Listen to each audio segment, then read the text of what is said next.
Არა გიგანტურ ნამოხვან დღეს 60 ქუთაისის ცენტრში ხალხი ქუჩაში გავიდა. 127 დღეს რიონის მცველების პროტესტს მესამე სექტორი, სასულიერო პირები, სხვადასხვა ოპოზიციური პოლიტიკური პარტიების წარმომადგენლები შეიკრიბნენ. მრავალათასიანი აქციის მონაწილეებს ერთი მთავარი მოთხოვნით გაერთიანდნენ. ისინი მოუწოდებენ ხელისუფლებას გააუქმოს ანტისახელმწიფოებრივი დადგენილება, დატოვოს ტერიტორია თურქულმა კომპანია ენკამ და ხეობაში არ აშენდეს გიგანტური ჰესი. რა ხდება ამ წუთებში ქუთაისის ცენტრში? ირაკლი ვაჩიბერაძე შემოგვიერთდება პირდაპირ ეთერში. ირაკლი, გისმენთ. კეთი ქუთაისში მრავალათასიანი საპროტესტო აქცია რამდენიმე წუთის წინ დასრულდა. მუნიციპალიტეტის მთავარ მოედანზე სხვადასხვა მუნიციპალიტეტიდან შეკრებილი ადამიანები იყვნენ, რომლებსაც ერთადერთი და მთავარი მოთხოვნა ჰქონდათ არ აშენდეს რიონის ხეობაში გიგანტური 105 მეტრიანი კაშხალი. რამდენიმე წუთის წინ აქციის ორგანიზატორებმა განცხადება გააკეთეს და მიმართეს როგორც ხელისუფლებას, ასევე თურქულ კომპანია ენკას. რიონის ხეობის დამცველებმა ხელისუფლებას და კომპანიას ორკვირიანი ვადა მისცეს. ისინი ამბობენ, რომ სწორედ ამ პერიოდის განმავლობაში ენკამ უნდა დატოვოს სამშენებლო მოედანი, წინააღმდეგ შემთხვევაში ზუსტად ორ კვირაში ისევ შეიკრიბება ქუთაისში მრავალი ათასი ადამიანი და ისინი უკვე მოახდენენ ქალაქის პიკეტირებას. რა განცხადებები კეთდებოდა ქუთაისში სხვადასხვა მუნიციპალიტეტიდან ჩამოსული ადამიანების მხრიდან, ჩვენ შეგვიძლია მათი განცხადებები მოვისმინოთ. ყველა ხედავს იმას, რომ მნიშვნელოვანი რაოდენობრივი ზრდა გვაქვს, ამიტომ ვფიქრობთ, რომ მშვიდობიანი გზით ბევრი ბერკეტი გაგვაჩნია უკვე იმისა, რომ ზემოქმედება მოვახდინოთ ხელისუფლებაზე. ამიტომ კიდევ ერთხელ ვამბობ, ეძლევათ ორკვირიანი ვადა ყველა იმ მოთხოვნების შესასრულებლად, რასაც ჩვენ მათი მიმართულებით ვაყენებთ. თუ ესე არ მოხდება, ეს ხალხი მოვაქვს და იდგება იქამდე, სანამ ეს გადაწყვეტილებები, ესე ვთქვათ, არ იქნება შესრულებული, ასე ვთქვათ, არ იქნება ეს მოთხოვნები შესრულებული, რასაც ჩვენ ვაყენებთ. ამიტომ ვფიქრობ, რომ ყველა შემთხვევაში ხელისუფლებას უწევს საკუთარი მოსახლეობის გათვალისწინება. რიონი ჩემეზოში ამოდის. როგორც წყალი მოიმატებს, რიონი ამოდის ჩემ კედელთან კლათ ასე.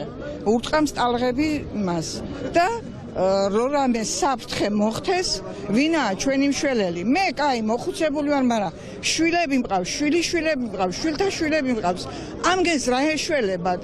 ღამე რო ეს მოხდეს და წალეკოს მთელი ქვეყანა, ვინაა პატრონი კაცი, გამშველებელი? რას ფიქრობს ჩვენი თავრობა? ყოველდღე ძვირდება. ჩვენი გულის დააკეთებენ გეს? თავის გულის დააკეთებენ. თავის და ზრუნავს ყველა. ხალხზე არავინ არ ზრუნავს. სამხედრო გზის ხელის მოკიდება და ვინმესთვის გასხვისება თუ გინდ არენდით იყოს. არ შეიძლება არაფერი. საფრთხე იმხელა ჯერ ერთი ქუთაის დატბორვა კერა გადაშენება ეხება, რამე რომ მოხდეს. სეისმური ზონაა.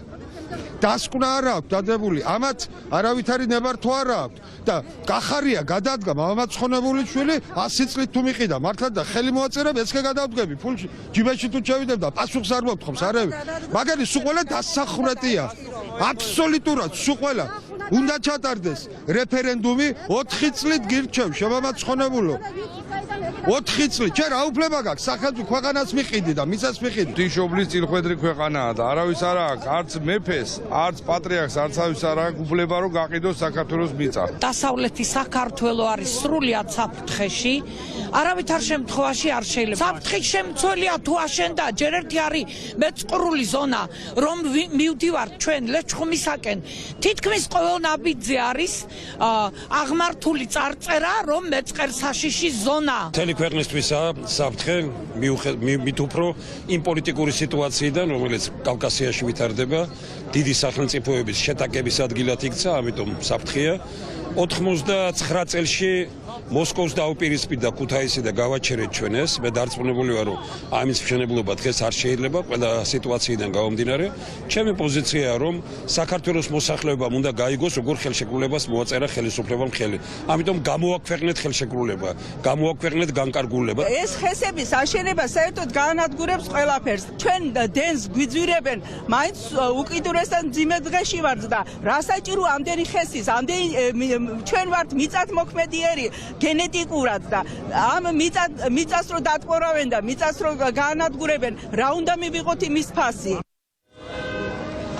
გარდა ემოციური განცხადებებისა, ასევე აქციაზე გაკეთდა სამართლებრივი შეფასებები. ჩვენ ჩავწერეთ სხვადასხვა არასამთავრობო ორგანიზაციის იურისტები, რომლებიც აღნიშნულ საქმეს სამართლებრივად იცნობენ. მესამე სექტორის წარმომადგენლები ამბობენ, რომ კომპანია ENCA რიონის ხეობაში სამუშაოებს უკანონოდ ახორციელებს.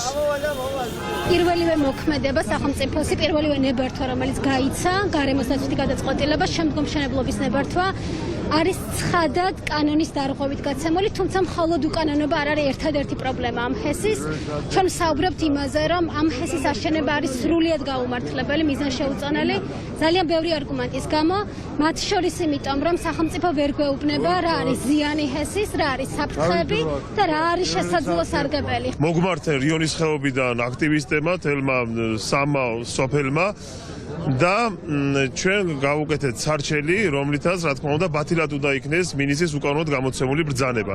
დარღვეულია ყველანაირი სამართლებრივი ასპექტი და მინდა ვთქვა, რომ სასამართლო უკვე წელიწადი გავა მარტის თვეში, რაც შეტანილია სარჩელი და თავს იკავებს სასამართლო პროცესის დანიშვნისათვის. ამას თავისი ფაქტორი აქვს, თავს იკავებს, რადგანაც ყველა ფაქტობრივი გარემოება, რაც სარჩელშია მითითებული, თუ კი სასამართლო განიხილავს სწორად, ობიექტურად და სამართლიანად, რა თქმა უნდა დააკმაყოფილოს სარჩელი.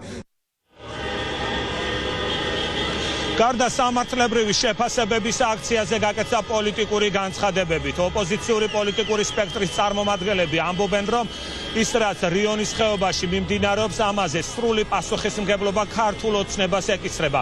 ხელისუფლების ოპონენტები ამბობენ, რომ თუ ორ კვირაში არ მოხდება ხელშეკრულების ბათილად ცნობა, ისინი შეუერთდებიან რიონის ხეობის დამცველებს და აქციები უფრო ფართო მასშტაბიან სახეს მიიღებს.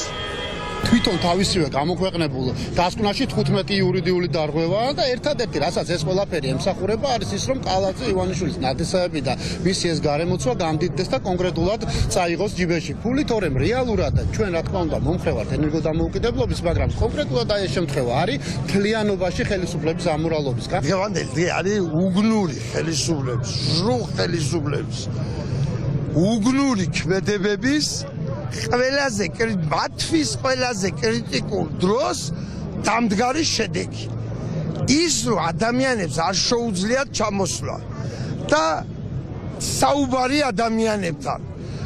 რომ რაღაცის თქმა, რომ თქვა დაუკლებთ კაშხალს სიმაღლეს, რომ რაღაცას შევცვლით, რომ ასე ვქნათ, რომ საფუძვლიანად არ დაუნტკიცეთ და პირდაპირ ეტყვი. შენ არ იცი ეს გაქთის ბედნიერს. პირდაპირ ნაგელად გეუნება და ყველა აქციაზე და უამრავ პოლიციას აუყვან. აი შედეგს მიიღებ ამას, რასაც მიიღებ. ლელო საქართველოს გუნდი უერთდება ამ სოციალურ მოძრაობას სამართლიან მოთხოვნებს, რაც ქუთაისში ცენტრალურ მოედანზე ისმის. ჩვენ თბილისიდან ჩამოვედით, თერჯოლიდან, წყალტუბოდან, სამტრედიიდან, ლელოს წევრები და მხარდამჭერები. ჩვენთვის პრინციპულად მნიშვნელოვანია, რომ ნებისმიერი პროექტი, რომელიც იქნება წარდგენილი საზოგადოებისთვის, იყოს ევროპული სტანდარტების საზოგადოებასთან ჩართულობის პროცესი. ჩვენ ამას ვერ ვხედავთ ნამოხვან ჰესთან დაკავშირებით. ნამოხვან ჰესის აშენების პერსპექტივაც კი არღვევს ადამიანთა უფლებებს, ადგილობრივი მოსახლეობის უფლებებს. არც პოლიტიკურად, არც ეკოლოგიურად, არც სამართლებრივ არც ადამიანურად არ არის მისაღები, რომ ერთეულთა გამდიდრებისათვის, ბიტკოინებისათვის რეალურად რისკის ქვეშ დგებოდეს ქუთაისი განადგურებისა და ნახევარ დასავლეთ საქართველოს და მე ძალიან მიხარია, რომ ბოლო-ბოლო გაიღვიძა ქუთაისმა, იმიტომ რომ თავარი რისკი განადგურებისა სიკვდილისა ემუქრება ქუთაისს და ქუთაისელებს სხვა დასახლებებთან ერთად. რეალურად ეს ჰესი შენდება მხოლოდ კორუფციული ინტერესების გამო, ბიტკოინების გამო, ჩვენ გვპორავენ, ჩვენ გვანადგურებენ და ამის ხარჯს გვახტევინებენ ჩვენ. მე მაყურებელს შევახსენებ, რომ ქუთაისის მთავარ მოედანზე მრავალათასიანი ფართომასშტაბიანი საპროტესტო აქცია 2 საათის განმავლობაში მიმდინარეობდა. აქ შეკრებილი სხვადასხვა ადამიანები, სხვადასხვა პოლიტიკური განწყობის მქონე ადამიანებს ჰქონდათ ერთი მთავარი მოთხოვნა, რომ არ აშენდეს რიონის ხეობაში გიგანტური ჰესი. აქვე დღევანდელ აქციაზე გაკეთდა განცხადება და აქციის ორგანიზატორებმა განაცხადეს, რომ თუ 2 კვირის ვადაში კომპანია ENCA სამშენებლო მოედნიდან არ გაიყვანს მძიმე ტექნიკას, უკვე მოხდება ქუთაისის პიკეტირება.